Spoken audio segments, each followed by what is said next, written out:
আমি আপনাদের জন্য আজ নেটফ্লিক্সের একটি নতুন হরর ফিল্ম গ্রেভ টর্চার বা সিক্সা কুবুর সম্পর্কে ব্যাখ্যা করব। আশা করি আপনাদের এটি ভালো লাগবে। তো আর দেরি না করে চলুন শুরু করি। গল্পের শুরুতে আমরা একটি বেকারি দেখতে পাই, যেখানে সীতা এবং আদিল নামে দুই ভাইবোন তাদের মা বাবার সঙ্গে কাজ করছে। তাদের বাবার নাম সঞ্জয় আরিফ এবং মায়ের নাম মতিয়া কিরানা। এই পরিবারটির মধ্যে একে অন্যের প্রতি খুব ভালোবাসায় পূর্ণ ছিল। তাদের বেকারিটি আগে খুবই জনপ্রিয় ছিল, কিন্তু সম্প্রতি তাদের দোকানের পাশে একটি আমেরিকান ব্র্যান্ডের দোকান খুলে গেছে, যার ফ্র্যাঞ্চাইজিটি অনেক বড় এবং তারা অনেক অফারও দিচ্ছে। এর ফলে সীতার মায়ের বাবার ব্যবসায় খুব বেশি ক্ষতি হচ্ছে। তবে সীতার বাবা তাদের পরিবারের প্রতি অনেক যত্নশীল ছিলেন।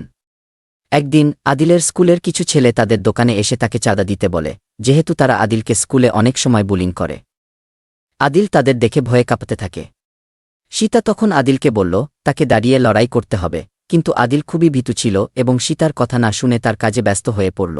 এমন সময় দোকানে এক ভীতু লোক আসে, যিনি বারবার একটি রেকর্ডিং শুনছিলেন। আদিল তাকে পানি দিয়ে সাহায্য করে, কিন্তু সেই লোক আদিলকে বলে যে তিনি আল্লাহর কাজ করতে যাচ্ছেন এবং তাকে দোকান থেকে বের হতে নিষেধ করে। আদিল তখন কিছুই বুঝতে পারে না এবং ভয়ে থাকে।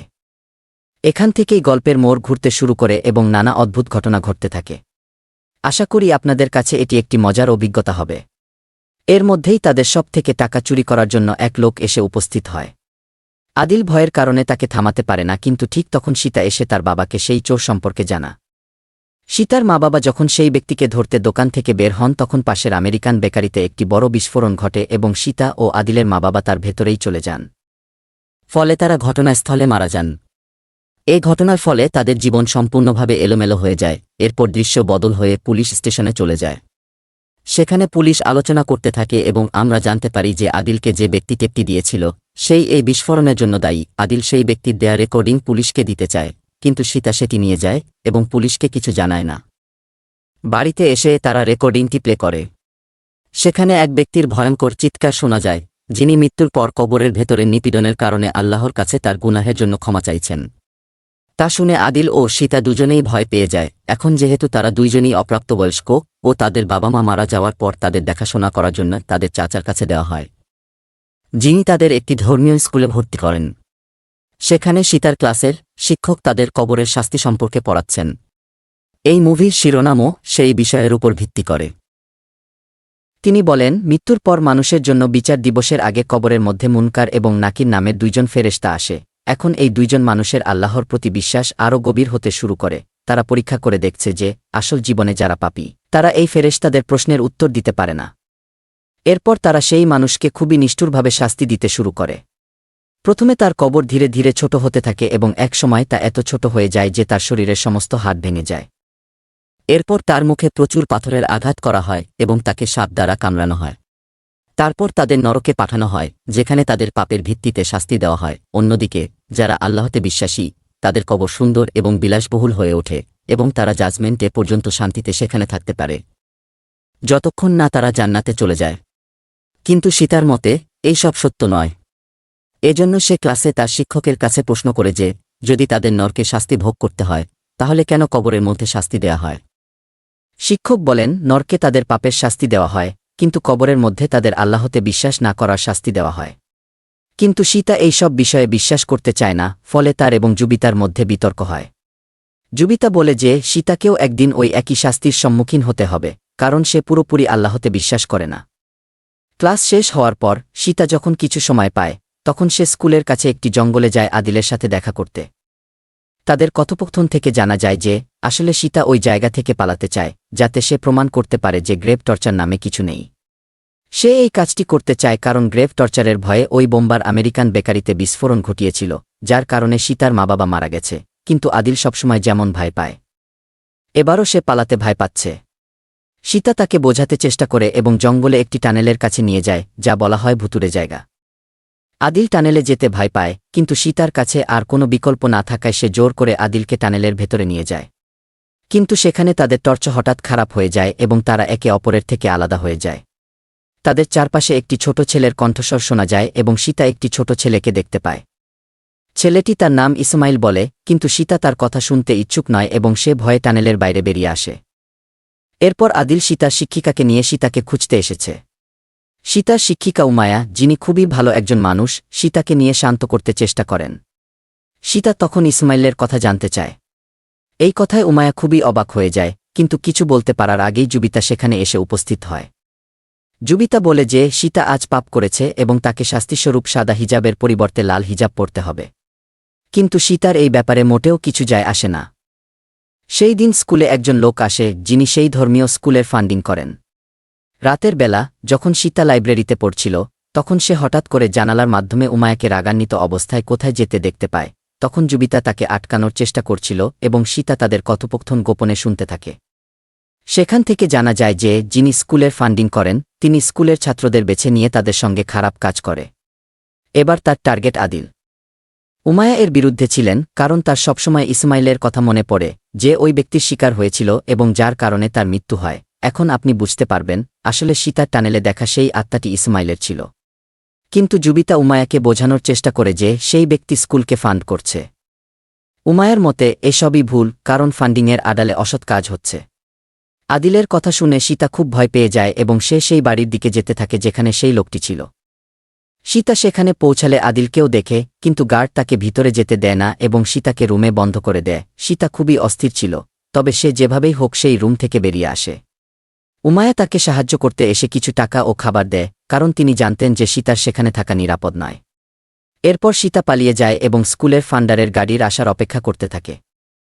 যখন গাড়িটি আসে, সীতা পাথর দিয়ে ড্রাইভারের দৃষ্টি আকর্ষণ করে এবং ড্রাইভার আশেপাশের এলাকা পরীক্ষা করতে গেলে সীতা আদিলকে গাড়ি থেকে বের করে সেই একই টানেলের দিকে পালিয়ে যেতে চেষ্টা করে। এখন পর্যন্ত আদিলের সাথে কিছু খারাপ ঘটনা ঘটে গেছে, যার কারণে সে খুবই ভয় পেয়েছে। আবার টানেলে ফিরে যাওয়ার পর সেখানে ভুতুড়ে ঘটনা শুরু হয়। ইসমাইলের ভ্রমণরত আত্মা চিৎকার করতে থাকে, যার কারণে সীতা এবং আদিল খুবই ভয় পেয়ে যায় এবং কিছু করতে পারে না। তারা ভয় পেয়ে যাওয়ার কারণে তারা দ্রুত টানেলের অন্যদিকে চলে যায়। এরপর দৃশ্যটি কয়েক বছর এগিয়ে আসে একটি বৃদ্ধাশ্রমে, যেখানে সীতা এখন একজন নার্স হয়ে উঠেছে। সে সেখানে সবকিছু খুব যত্নের সাথে পরিচালনা করে। আজ একটি বৃদ্ধ ব্যক্তির মৃত্যু হয়েছে এবং সীতা প্রথমে তার ঘর পরিষ্কার করে এবং তারপর বাইরে গিয়ে অন্যান্যদের সাহায্য করতে শুরু করে। বৃদ্ধাশ্রমে আরও একজন নার্স ছিল যার নাম লানি, কিন্তু সকলেই সীতাকে বেশি পছন্দ করত। সেখানেই আমরা নৈনি এবং পানি নামের একটি দম্পতিকে দেখি যারা একে অপরের প্রতি গভীর ভালোবাসা প্রকাশ করে। এখন সীতা একজন বৃদ্ধ ব্যক্তি বায়ুর কাছে যায় যিনি তার জীবনে অনেক ধনী ছিলেন কিন্তু এখন অ্যালঝেইমার রোগে আক্রান্ত। তার ছেলে ও বউ তাকে সঠিকভাবে দেখাশোনা করতে পারছে না, তাই তিনি বৃদ্ধাশ্রমে আছেন। বায়ুর ছেলে এবং বউ তাকে নিতে আসলেও বায়ু সেখানে যেতে রাজি হন না। সীতা কারণ বুঝতে পারছে না, কিন্তু তিনি বায়ুকে যেতে দিতে চান না এবং তার ছেলে ও বউকে বেরিয়ে যেতে বলে। সীতার বায়ুকে যেতে দিতে না চাওয়ার কারণ আমাদের পরিষ্কার নয়, তবে বায়ুর ঘরে যাওয়ার পর আমরা দেখতে পাই তার কাছে একটি বন্দুক আছে যা সে দেখছে এবং গান উপভোগ করছে। এরপর বায়ুর ছেলে এবং বউ আবার সীতার কাছে ফিরে আসে এবং তাকে নানা কথা শোনায়। তারা মনে করে সীতা বায়ুর কাছাকাছি এসে তার সম্পত্তি নিজের নামে করে নিতে চাইছে। সীতা এই অভিযোগে রেগে যায় ও তাদের অপমান করে সেখানে থেকে বেরিয়ে যেতে বলে। এরপর যখন সীতা বায়ুর ঘরে যায়, তখন সে তার অ্যালঝেইমার রোগের কারণে ভুলে গেছে যে সে বৃদ্ধ হয়ে গেছে। সে এখন একটি শিশুর মতো কাঁদতে কাঁদতে তার মায়ের কাছে যেতে চায়। সীতা তাকে শান্ত করে এবং তাকে ঘুম পাড়িয়ে একটি ভিডিও করে, কারণ সে বায়ুর অনেক ভিডিও তৈরি করে রেখেছে। এরপর সীতা কিছু চ্যানেল দেখতে থাকে যেখানে কিছু হুজুর গ্রেভ টর্চার সম্পর্কে কথা বলছে। তবে চিকিৎসকরা বলছেন মৃত্যুর পর মানুষেরা যা দেখে তা হল দানব, ভূত বা আত্মা, কারণ ওই স্থানে অক্সিজেনের মাত্রা খুব কম থাকে। যখন ব্রেন যথেষ্ট অক্সিজেন পায় না, তখন মানুষ তাদের চিন্তার উপর ভিত্তি করে বিভিন্ন বিষয় দেখতে শুরু করে। সীতার মনে হয় এই কথাগুলো সত্যি। এখন দৃশ্যটি আদিলের দিকে চলে আসে, যে এখন একজন মৃতদেহ ধোয়ার কর্মকর্তা হয়ে গেছে। সীতা আদিলের সাথে মর্গে চলে যায়, যেখানে তারা মৃতদের দেহ পরিষ্কার করে এবং সীতা তাকে জানায় যে সে এই বৃদ্ধাশ্রমে কাজ পেয়েছে কারণ সেখানে একজন লোক আছে যে তার জীবনের সবচেয়ে পাপী ব্যক্তি ছিল। সেই ব্যক্তির মৃত্যুর পর সীতা তার কবরে একদিন কাটানোর প্ল্যান করেছে, যাতে সে সেখানে রেকর্ডিং করতে পারে এবং সবাইকে প্রমাণ করতে পারে যে গ্রেভ টর্চার নামক কিছুই আসলে নেই। কিন্তু আদিল যে তার শৈশবে টানেলের মধ্যে ইসমাইলকে দেখেছিল এবং সে ভূতের ব্যাপারে বিশ্বাসী ছিল। সীতা তাকে বোঝায় যে তাদের শৈশবের অভিজ্ঞতা আসলে অক্সিজেনের অভাবের কারণে মায়া ছিল। এরপর সে ফিরে আসে বৃদ্ধাশ্রমে। সীতা এখনও তার বাবা মায়ের মৃত্যুর ভয়াবহ স্বপ্ন দেখে, যা তাকে খুব ভয়ঙ্করভাবে কষ্ট দেয়। তাই তার জীবনের মূল উদ্দেশ্য হল মানুষকে গ্রেভ টর্চারের সত্যতা সম্পর্কে জানানো। এদিকে আদিল তার বাড়িতে ফিরে আসে, কিন্তু তার স্ত্রী নিঙ্গি তাকে বাড়িতে প্রবেশ করতে দেয় না। আদিল অধিকাংশ সময় কাজের মধ্যেই কাটায় এবং তার স্ত্রীর সাথে খুব বেশি কথা বলে না। ফলে আদিলও তার কিছু জিনিসপত্র নিয়ে অন্য কোথাও চলে যেতে শুরু করে। এর কারণ হল তার মনে শৈশবের এখনও ট্রমা ছিল যা তাকে পুরোপুরি জীবনে ফোকাস করতে দিচ্ছিল না। অন্যদিকে বৃদ্ধাশ্রমে বায়ু জানতে পারে যে সীতা তাকে কেন এখানে থাকতে দিতে চাইছে। আসলে বায়ু নিজেই সেই ব্যক্তি যিনি গ্রামের ধর্মীয় স্কুলকে অর্থ দিয়েছিল, এবং তার কারণেই ইসমাইলের মৃত্যু ঘটেছিল। পাশাপাশি বায়ু শৈশবে আদিলের সাথে খারাপ কাজ করেছিল। যখন সীতা বায়ুর বৃদ্ধাশ্রমে থাকার কথা জানতে পারে, তখন সে সেখানে এসে বায়ুর মৃত্যুর জন্য অপেক্ষা করতে থাকে, যাতে সে তার দেহের সাথে তার পরীক্ষাটি করতে পারে। কারণ সবচেয়ে পাপী ব্যক্তি তো বায়ুই। বায়ু যখন এ কথা জানতে পারে, তখন তার মনে কিছুটা ভয় কাজ করে। ওইভাবে সে কোনো অনুশোচনা বোধ করেনি। এদিকে আদিলও এসে পড়েছিল। যখন সে বায়ুকে দেখছিল, তখন তার মনে অতীতের কিছু ভয়ঙ্কর স্মৃতি ফিরে আসছিল যা তাকে ভয় দেখাচ্ছিল। কিন্তু বায়ুর অদ্ভুত আচরণ দেখে আদিল রাগের বশে তার গলা ধরে চেপে রাখে। কিন্তু সীতা তাকে থামিয়ে দেয়, কারণ সে চায় বায়ুর স্বাভাবিক মৃত্যু হোক, যাতে সে তার পরীক্ষাটি করতে পারে। কিন্তু তখনই বায়ু তার কাছে থাকা বন্দুক বের করে এবং নিজের জীবনের শেষ করে দেয়। বায়ু চাইছিল যে সীতা তার দেহের সাথে পরীক্ষা করুক, কারণ তার মতে গ্রেভ টর্চার নামে কিছু নেই। সম্ভবত এই কারণেই সে এমন ভুল কাজগুলো করত। যদি কিছু ঘটে, তবে সেখানকার শাস্তি সবচেয়ে ভয়ঙ্কর হবে, যা মানুষ বেঁচে থাকতে সবচেয়ে বেশি ভয় পায়। তবে বায়ুর মতে এখন তাকে কিছুই ভয় পেতে হয় না। তার বিশ্বাস ছিল কোনো আত্মাকে টর্চার করা সম্ভব নয়, কারণ কষ্ট কেবল মানবদেহের জন্য, আত্মার জন্য নয়। এখন বায়ুর এই কর্মকাণ্ড দেখে বৃদ্ধাশ্রমের অন্যান্য লোকেরা খুবই ভয় পেয়ে যায়। পরের দিন আমরা দেখি বায়ুর দেহের শেষকৃত্যের কাজ, অর্থাৎ দেহ পরিষ্কারের কাজ বায়ুর ছেলে বৃদ্ধাশ্রমের লোকদের সেই দিয়েছে করতে। তখন আদিল প্রথমে বায়ুর দেহ পরিষ্কার করতে যায়, কিন্তু সেটি দেখে তার মনে আবার অতীতের স্মৃতি জেগে ওঠে এবং সে বমি করতে থাকে। তবুও সে কষ্ট করে কাজটি শেষ করে। এরপর সন্ধ্যায় সীতা একটি ক্যামেরা নিয়ে বায়ুর কবরে শুয়ে পড়ে, কারণ পরের দিনই আদিল তাকে বের করতে আসবে। আদিল আবার সীতাকে থামানোর চেষ্টা করে, কিন্তু সে ইতিমধ্যে তার সিদ্ধান্ত নিয়ে ফেলেছে, কারণ সে সারাজীবন এই মুহূর্তের জন্য অপেক্ষা করেছিল। তাই সে থামতে চায় না। এরপর আদিল কবরের উপরে কাঠের পাটাতন লাগিয়ে মাটি ঢেলে দেয়। অর্ধরাত্রি হয়েছে, কিন্তু সীতা এখনও গ্রেভ টর্চার সম্পর্কিত কিছু অনুভব করেনি। আদিলও উপরে বসেছিল। তখন আমরা আদিলের কাছে একটি বিশাল সাপ দেখতে পাই, যা তার দিকে এগিয়ে আসছে। কিন্তু সেটি আদিলের খুব কাছ থেকে চলে যায়। কবরে একটি ছোট গর্ত থেকে সীতা একটি মৃত পোকা দেখতে পায়, যা সে সরিয়ে দেয়। এরপর সে আরাম করে কবরে শুয়ে সকালের জন্য অপেক্ষা করতে থাকে। সকাল হলে আদিল সীতাকে কবরে থেকে বের করে। সীতা রাতের বেলায় কিছুই গ্রেভ টর্চার অনুভব করেনি। পরে যখন সে রেকর্ডিং চেক করে, তখনও কোনো খারাপ কিছু পাওয়া যায়নি। এতে সীতা খুব খুশি হয়ে যায়। এরপর সে সেই টেলিভিশন শোতে যায় যেখানে সে গ্রেভ টর্চার সম্পর্কিত খবর দেখত। তার রেকর্ডিং টেপ নিয়ে সে সেখানে উপস্থিত হয়ে মানুষদের সামনে প্রমাণ করতে চায় যে গ্রেভ টর্চার নামে কিছুই নেই। সে নিজের জীবনের শুরু থেকে এখন পর্যন্ত সবকিছু বর্ণনা করে, কিভাবে তার বাবা মা এক বোম্বার দ্বারা মারা গেছে, যে গ্রেভ টর্চার নামে আমেরিকান বেকারিতে বিস্ফোরণ ঘটিয়েছিল। সেই ঘটনার পর থেকেই সীতার লক্ষ্য ছিল গ্রেভ টর্চারের সত্যি মানুষদের সামনে আনতে। সে গত রাতের রেকর্ডিং সবাইকে দেখানোর চেষ্টা করে, কিন্তু রেকর্ডিংটি প্লে হচ্ছিল না। সীতা বুঝতে পারছিল না কি হচ্ছে। তার মনে হচ্ছিল হয়তো বায়ুর সন্তানরা টিভি চ্যানেলের লোকদের টাকা দিয়েছে, কিন্তু বাস্তবে তেমন কিছু হয়নি। তখন সীতার মনে আসে আদিল হয়তো ভয়ে রেকর্ডিংয়ের সঙ্গে কিছু করেছে। কিন্তু আদিলও কিছু করেনি। এমন সময় আদিল এবং সীতার মধ্যে তর্ক শুরু হয়। কারণ যদি সীতা তাদের বাবা মায়ের মৃত্যুর দিন সেই ব্যক্তির কথা না বলত যে টাকা চুরি করেছিল, তাহলে তারা কখনো বাইরে যেত না এবং আজ তারা জীবিত থাকত। কিন্তু সীতা এসব কারণে নিজেও ভেঙে পড়েছিল এবং সে জানত না কি করা উচিত। রাতে সে বৃদ্ধাশ্রমে এসে তার বাবা মায়ের ছবির দিকে তাকিয়ে কাঁদতে শুরু করে।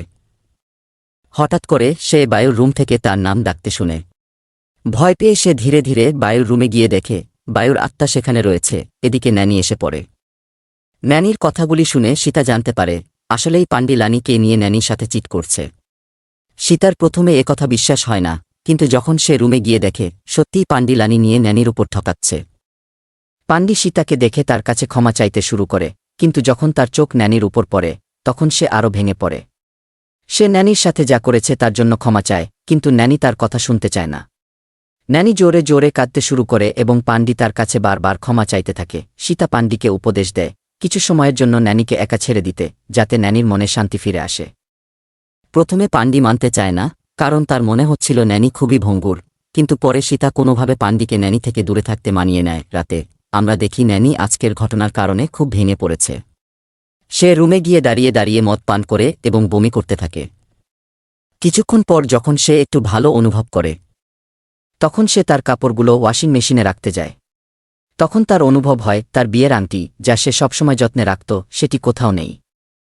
তার হাত থেকে রিং কোথাও পড়ে গেছে।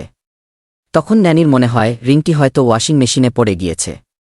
তাই সে মেশিনটি বন্ধ করে নিজের মুখ মেশিনের ভেতরে দিয়ে রিংটি খুঁজতে শুরু করে। কিন্তু হঠাৎ করে তার হাত থেকে মেশিনটি চালু হয়ে যায় এবং ন্যানি মেশিনের ভেতরে আটকে পড়ে। তার চুল মেশিনের মোটরের মধ্যে জড়িয়ে যায়, আর যখন সে বের হওয়ার জন্য লড়াই করছে তখন তার চুল এবং স্কাল্পের সঙ্গে তার মুখের ত্বকও ছিঁড়ে যায়। এভাবে ঘটনাস্থলেই তার মৃত্যু ঘটে। ন্যানির মৃত্যুর কারণে বৃদ্ধাশ্রমের সবাই খুবই হতাশ ছিল। পান্ডি এখন ন্যানির মৃত্যুর জন্য সীতাকে দায়ী করছিল, কারণ সীতাই ন্যানি এবং পান্ডিকে আলাদা রুমে রেখেছিল। লানি এই কারণেও খুব দুঃখিত ছিল। সীতা কঠোরভাবে নিজেকে সামলে নিয়ে তার রুমে চলে যায়, কিন্তু সে আবারও বায়ুর ডাক শুনতে পায়, যা তাকে খুবই বিরক্ত করে। সকাল উঠলে সে বৃদ্ধাশ্রমের এক মহিলা সেবিকার সাথে দেখা করে। সেই মহিলার কথায় জানা যায় তিনি পান্ডির জন্য ন্যানির আত্মাকে ডাকতে চান, যাতে পান্ডি তার গিল্ট কমাতে পারে। সীতা এসব কথায় বিশ্বাস করতে চায় না, কিন্তু পান্ডির গিল্ট কমানোর জন্য সে রাজি হয়। এরপর তারা কিছু বৃদ্ধকে একত্রিত করে ন্যানির আত্মাকে ডাকতে শুরু করে। ন্যানির আত্মা মহিলার ভেতরে প্রবেশ করে এবং জানায় যে তার আত্মাকে শান্তি মেলেনি এবং শান্তি পেতে হলে পান্ডিকে লানিকে মেরে ফেলতে হবে, যে মহিলার জন্য সে ন্যানিকে ঠকিয়েছে। যদি সে এটা না করে তাহলে তাকে গ্রেভে ভয়ঙ্কর টর্চার করা হবে। পান্ডি এই খবর শুনে খুবই হতবাক হয়, কিন্তু সে গ্রেভে টর্চার সহ্য করতে চায় না বলে এই কাজ করতে রাজি হয়। সীতা তাকে বোঝানোর চেষ্টা করে, কারণ সে মনে করে এটা সবই একটি মায়া। কিন্তু মহিলা সীতাকে চোখ বন্ধ করতে বলে। যখন সীতা চোখ বন্ধ করে তখন সে দেখছে ন্যানি তার সামনে বসে রয়েছে, যা দেখে সে খুব ভয় পায়, কিন্তু সে এই সত্যটা মানতে চায় না। অন্যদিকে আদিল যখন মৃতদেহ পরিষ্কার করছিল তখন হঠাৎ একটি মৃতদেহ তার পাশে উঠে দাঁড়ায় এবং আদিলকে ভয় দেখাতে শুরু করে। ভয়ে আদিল কাপড় পরিবর্তনের রুমের লকারে লুকিয়ে যায়, যেখানে সে আগে যে সব আত্মা ছিল তাদেরও উপস্থিতি তাকে ভয় দেখাতে থাকে। রাতে লানি এবং সীতা একসাথে ছিল। লানির কথায় আমরা জানতে পারি যে সে যে সব কিছু করেছে তার জন্য তারও গিল্ট অনুভব হচ্ছে, কিন্তু সে জানে না কিভাবে সে সময় বিভ্রান্ত হয়ে পড়েছিল এবং অজান্তেই সবকিছু করে ফেলেছিল। এখন তারা দুজনেই এ নিয়ে কথা বলছিল, তখনই হঠাৎ পান্ডি একটি ছুরি নিয়ে আসে এবং লানিকে শেষ করার চেষ্টা করে। তখন লানি এবং সীতা কোনোভাবে তাকে সেখান থেকে তাড়িয়ে দেয় এবং অন্যদের সাহায্য চাইতে থাকে। কিন্তু এতক্ষণে যা ঘটে তা হল, বাকিরাও লানিকে মারার জন্য পিছনে লেগেছিল, কারণ তাদের মতে যদি তারা একটি অতৃপ্ত আত্মার ইচ্ছা পূরণ করে এবং সেই আত্মা মুক্তি পায় তাহলে তাদেরও গ্রেট টর্চার সহ্য করতে হবে না। তখন তাদের মধ্যে একজন বৃদ্ধ ব্যক্তি লানিকে ছুরি আঘাত করে, যা দেখে সীতা খুব ভয় পেয়ে যায়। যখন সে অ্যাম্বুলেন্স ডাকতে চায়, কিন্তু লানির মতে এখন সে নিজেও বাঁচতে চায় না এবং তাই সে নিজেকে বারবার ছুরি আঘাত করে শেষ করে ফেলে। সীতার তখন মাথা কাজ করা বন্ধ করে দেয় এবং সে বুঝতে পারে না যে হঠাৎ করে মানুষের মধ্যে গ্রেট টর্চারের এত ভয় কোথা থেকে এলো। কিন্তু যখন সে টিভি দেখে তখন সে বুঝতে পারে যে আসলে সীতার করা পরীক্ষার পর আরও অনেকেই একই পরীক্ষা করেছে, যার ফলাফল চমকপ্রদ ছিল, কারণ সবাই গ্রেট টর্চার অনুভব করেছে, যার মধ্যে অনেকেই ব্যথার সম্মুখীন হয়েছে এবং অনেককেই সহ্য করতে হয়েছে। এই সমস্ত বিষয়গুলি যেহেতু সংবাদে বলা হয়েছিল, তাই সবাই এখন গ্রেট টর্চারের কারণে খুব ভয় পেয়েছিল এবং তাদের ধর্ম রক্ষার জন্য এখানে সেখানে বোমা ফাটাচ্ছিল, যাতে তাদের গ্রেট টর্চার সহ্য করতে না হয়। এই বিষয়টি সীতাকে খুবই বিরক্ত করে এবং সে সিদ্ধান্ত নেয় যে সে আবারও বায়ুর কবরস্থানে যাবে, যাতে সে সবার সামনে সত্যটা প্রকাশ করতে পারে। তাই এখন সে একাই বায়ুর কবর খুঁড়তে শুরু করে, কিন্তু সেখানে বায়ুর লাশ ছিল না, যা দেখে সীতা খুবই অবাক হয়ে যায়। যখন সে বের হওয়ার চেষ্টা করে, কিন্তু এতেই উপরের মাটি কবরের মধ্যে পড়ে যায়, যার ফলে সীতা কবরের মধ্যেই আটকে যায়। সীতা সেখান থেকে বের হওয়ার চেষ্টা করে, তারপর একটু এগিয়ে গেলে সে হঠাৎ সেই টানেলে পৌঁছে যায় যেখানে সে ছোটবেলায় আদিলের সাথে পালিয়ে গিয়েছিল। সেখানে এখন সীতাকে বারবার ইসমাইলের আত্মা হান্ট করছে এবং তার সাহায্য চাইছে। তখন সীতা বুঝতে পারে না যে সে কিভাবে ইসমাইলের সাহায্য করবে, তাই সে এদিক ওদিক দৌড়াতে থাকে। দৌড়াতে দৌড়াতে সে তার ছোটবেলার বেকারিতে পৌঁছে যায়, যেখানে সে অতীতের হাত থেকে ফিরে আসে। যা দেখে সে বুঝতে পারে যে অতীতে তার বাবা মায়ের সাথে যা কিছু ঘটেছিল তার মধ্যে সে কিছুই করতে পারত না। পাশাপাশি সে তার এত মূল্যবান সময় এমন একটি সত্য খুঁজে বের করতে নষ্ট করেছে, যা মানুষের বিশ্বাস করানো প্রায় অসম্ভব।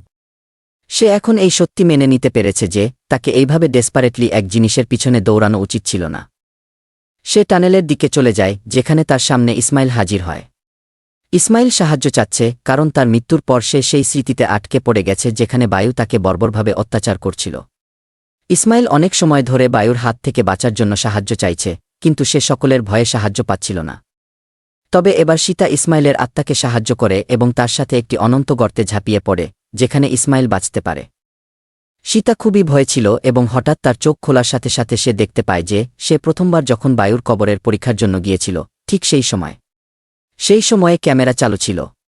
সীতা কিছুই বুঝতে পারে না, কিন্তু ঠিক যখন সে কবরের ভিতরে গিয়েছিল তখন সেখানে একটি বড় সাপ উপস্থিত হয়, যা বায়ুর পাশে ছিল। সীতা দেখে ভয় পায়, কিন্তু সাপটি কিছু না বলে বায়ুর মুখের ভিতরে প্রবেশ করে, পরে সোজা তার পেটের ভিতর চলে যায়। এরপর বায়ুর শরীর উঠে দাঁড়ায় এবং তার বিচার শুরু হয়।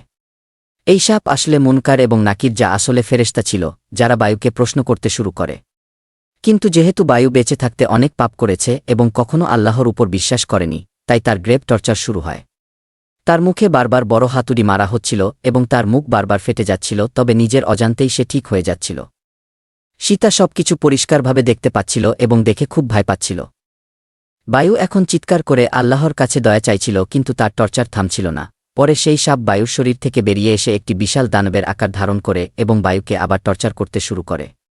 বায়ু এখনও বারবার মাফ চাইছিল, কিন্তু তাতে কিছু হচ্ছিল না। সীতা এখন বিশ্বাস করতে শুরু করে যে গ্রেভ টর্চার আসলেই হয়, এবং সে আল্লাহর প্রতি বিশ্বাস করতে শুরু করে। সে প্রার্থনা করছিল যে দ্রুত সকাল হোক। সকালে আদিল, যার অবস্থা খুব খারাপ ছিল, সীতাকে কবর থেকে বাইরে টেনে নিয়ে আসে এবং তাকে সঙ্গে নিয়ে যেতে চেষ্টা করে।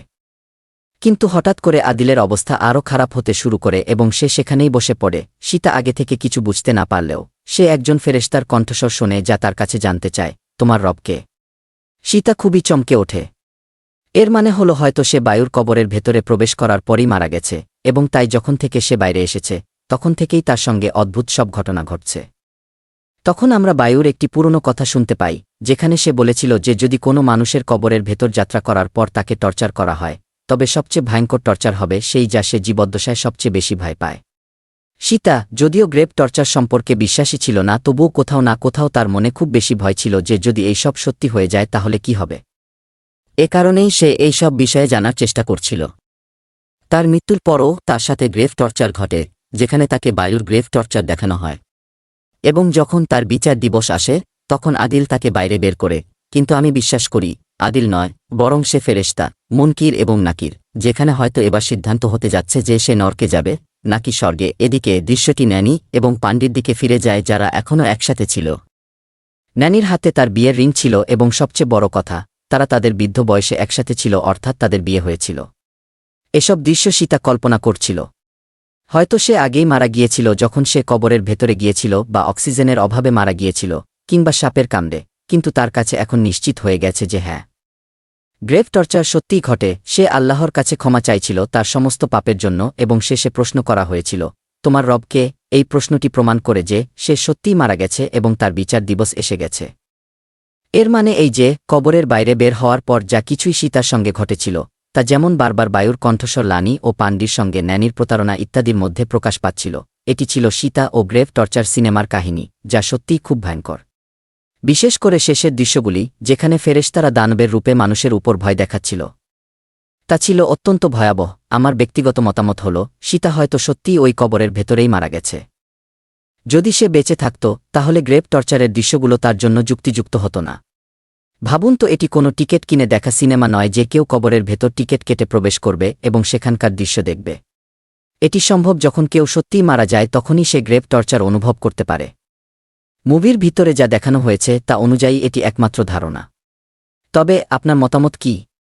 আপনি কি মুভিটি পছন্দ করেছেন? ভিডিওটি যদি ভালো লেগে থাকে তাহলে লাইক দিতে ভুলবেন না। তো বন্ধুরা, ভিডিওটি ভালো লেগে থাকলে অবশ্যই চ্যানেলটি সাবস্ক্রাইব করে নিন, যাতে নতুন ভিডিও আসার সাথে সাথে আপনার কাছে খবর পৌঁছে যায়। বাকি দেখা হবে পরের ভিডিওতে। ততক্ষণ পর্যন্ত টাটা, বাই বাই, ভালো থাকবেন।